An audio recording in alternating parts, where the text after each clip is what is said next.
Bonjour, j'espère que vous allez bien. On se retrouve aujourd'hui du coup pour un deuxième épisode de cette série sur les rencontres de Jésus.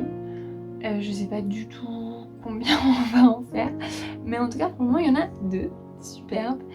La dernière fois on a parlé de la femme samaritaine et aujourd'hui on va parler d'une autre femme dont on ne connaît pas le nom non plus. Mais on se réfère souvent à elle comme étant la femme à la perte de sang.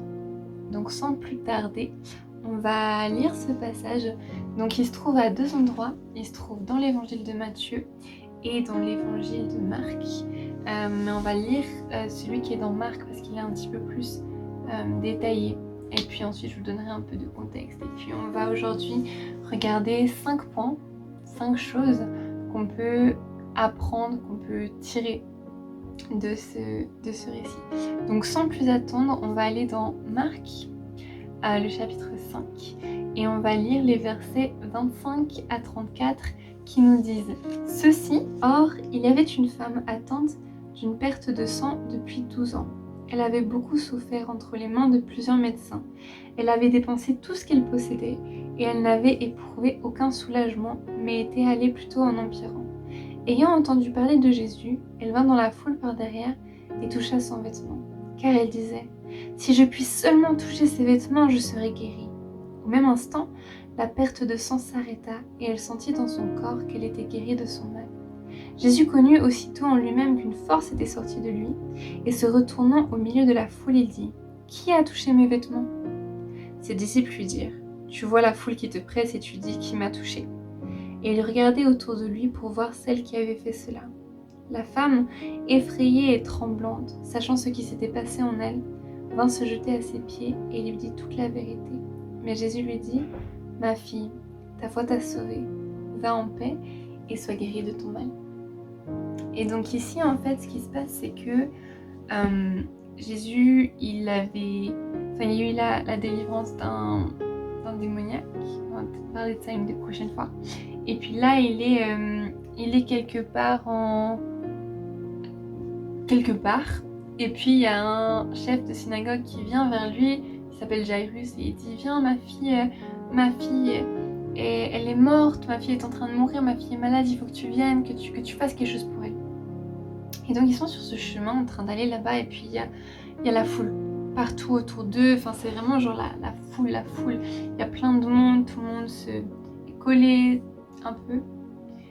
Et il y a cette femme qui a une perte de sang depuis 12 ans, qui vient. Et en fait, ce qu'il faut savoir et ce qu'on va lire après, c'est que justement cette femme-là, elle était considérée comme rituellement impure parce que dans la loi que Dieu avait donnée aux frères de Moïse, il était dit qu'une femme, si une femme avait des saignements en dehors de la période de ses règles, de ses menstruations, elle était considérée comme impure. Donc c'était son cas. Donc pendant 12 ans, elle est considérée impure. Et dans la société juive, dans cette société-là, c'est très important en fait qu'est-ce qui est pur, qu'est-ce qui est impur, qu'est-ce qui est saint et qu'est-ce qui ne l'est pas. Et donc elle était sûrement regardée, mise de côté, tu vois, mise un peu au banc de la société, rejetée. Le regard des autres sur elle devait être très lourd parce qu'on ne sait pas son âge à cette dame, on ne sait pas son nom, on ne sait pas son parcours, on sait rien.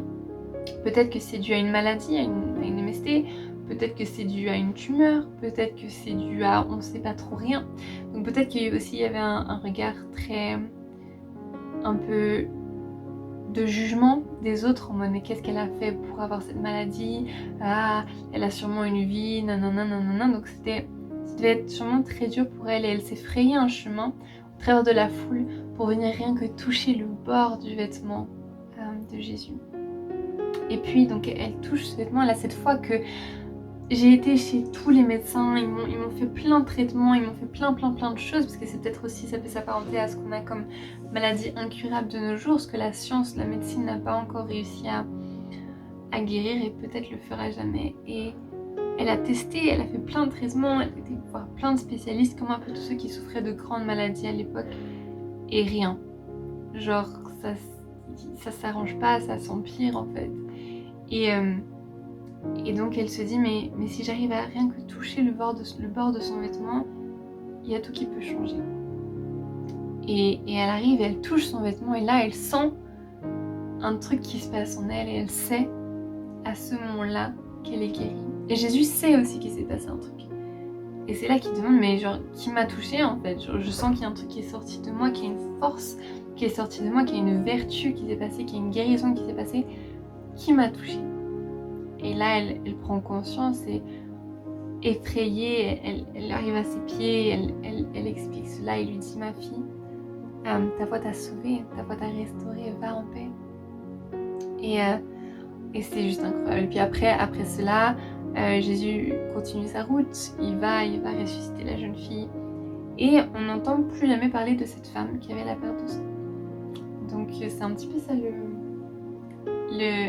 ce récit, ce qu'on sait d'elle. Dans l'évangile de Matthieu qui relate aussi cet épisode, il y a les 5 versets qui sont consacrés à ça, c'est très très très court, très sommaire. Vraiment les faits. Et voilà. Mais je crois que même au travers de ces quelques choses, de ces quelques versets, on peut apprendre des choses. La première des choses qui est intéressante à aller voir, c'est que justement, comme on a dit avant, elle a dû affronter en fait le regard des autres pour aller trouver Jésus. Donc pour certaines personnes dans les évangiles, c'est assez simple d'aller trouver Jésus, mais pour beaucoup, c'est un combat, enfin c'est tout un chemin en soi. Nicodème, un des chefs juifs, il a eu peur de rencontrer Jésus en plein jour, à cause de son rang social, à cause de tas de choses, il a demandé à rencontrer Jésus de nuit. Certains ont crié, comme Bartimée, pour que Jésus puisse venir vers eux. Cette femme-là, elle a dû affronter le regard que les gens pouvaient poser sur elle, dû à sa situation d'impureté, dû à sa situation de santé, dû à peut-être ce qu'elle avait vécu. Elle a dû affronter ce regard-là pour arriver jusqu'à Jésus. Elle y a été, elle a affronté ce regard, elle a affronté les gens en fait, les mêmes gens qui l'a jugé, les mêmes gens qui l'a condamné. Elle a dû se frayer un chemin jusqu'à lui. Et je pense, avoir une perte de sang, c'est pas, je pense, quelque chose de super agréable en soi. Au niveau du corps, ça doit être un petit peu malaisant, ça doit être un petit peu gênant, ça doit être très handicapant. Et puis, on doit avoir très peu de force parce que anémie, parce que tout ça. Mais elle s'est quand même levée, elle a pris son courage à deux mains, elle a pris peut-être le peu de force qui lui restait pour aller le faire. Donc elle a fait son effort pour aller rencontrer Jésus. Et ça a payé. C'est-à-dire que même si c'était difficile, ça en valait la peine. Le jeu en valait la chandelle. On peut aussi voir que elle a posé sa foi en lui. C'est-à-dire qu'elle a dit si seulement je peux toucher le bord de ses vêtements, alors je serai guérie. Et Jésus a agi conformément à sa foi. Ça veut dire qu'elle a cru.